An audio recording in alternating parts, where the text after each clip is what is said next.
Particular ಕೇಸಲ್ಲಿ ಯಾರು first ಕಂಪ್ಲೇಂಟೇ ಕೊಟ್ಟಿಲ್ಲ. ಇದು ನಮ್ಮವ್ರಿಗೆ ಮಾಹಿತಿ ಬಂದ ಮೇಲೆ ನಾವೇ ಹೋಗಿ ಅವ್ರಿಗೆ ಅಪ್ರೋಚ್ ಆಗಿದ್ದೀವಿ. ಅಪ್ರೋಚ್ ಆದಮೇಲೆ ನಮಗೆಲ್ಲ ಗೊತ್ತಾಗಿದೆ ಯಾರ್ಯಾರಿದ್ರು ಅಲ್ಲಿ ಎಲ್ಲ. ಟೋಟಲ್ ಎಲ್ಲರಿಗೂ ಅರೆಸ್ಟ್ ಮಾಡ್ತೀವಿ. ಕೆಲವರು ಆಲ್ರೆಡಿ ಅರೆಸ್ಟೆಡ್ ಇದ್ದಾರೆ. ಎಲ್ಲರಿಗೂ ಅರೆಸ್ಟ್ ಮಾಡ್ತೀವಿ. ಆಗ್ತಾ ಇದೆ ಈಗ ನಾನು ಇಲ್ಲಿದ್ದೀನಿ, ನಾವು ಅವರಲ್ಲಿ ಅಲ್ಲಿದೆ, ನಾವು ಹೆಂಗೆ ಇರ್ಲಿಕ್ಕೆ ಆಗ್ತದೆ? ಅರೆಸ್ಟ್ ಆಗ್ತದೆ, ಅರೆಸ್ಟ್ ಮಾಡ್ತಾ ಇದೆ ಅವ್ರಿಗೆ.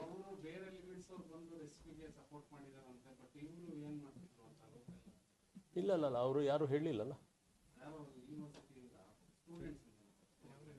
ಪೊಲೀಸ್ಗೆ ಮಾಹಿತಿ ಬಂದರೆ ಗೊತ್ತಾಗುತ್ತಲ್ಲ. ಪೊಲೀಸ್ಗೆ ಅವ್ರ ಮಾಹಿತಿನೇ ಹೇಳಿಲ್ಲ. ಇದು ಆಗಿದೆ ಇದು ಸಂಡೇ ನೈಟ್, ಲೇಟ್ ನೈಟ್ ಮತ್ತು ಮಂಡೇ ಅರ್ಲಿ ಮಾರ್ನಿಂಗಲ್ಲಿ ಲೇಟಾಗಿ ಮಾಹಿತಿ ಬಂದ ತಕ್ಷಣ ನಮ್ಮವರು ಇಮಿಡಿಯೇಟ್ಲಿ ಪಿಕಪ್ ಮಾಡ್ತಿದ್ದಾರೆ. ಅರೆಸ್ಟ್ ಮಾಡ್ತೀವಿ ನಾವು. ಗೊತ್ತಾಗಿದೆ ಯಾರು ಅಂತ ಗೊತ್ತಾಗಿದೆ, ಪಿಕಪ್ ಮಾಡ್ತೀವಿ.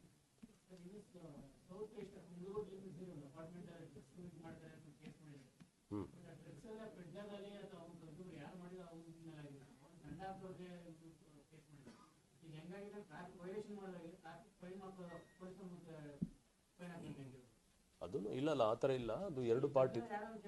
ಅಲ್ಲಲ್ಲ, ಇದರಲ್ಲಿ ಎರಡು ಭಾಗ ಇದೆ. ಇದರಲ್ಲಿ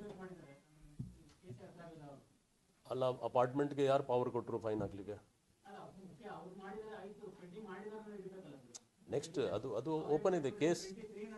ಕೇಸ್ ಓಪನ್ ಇದೆ. ಕೇಸ್ ಅರೆಸ್ಟ್ ಆಗೇ ಆಗ್ತಾರೆ ಇವತ್ತು ನಾಳೆ.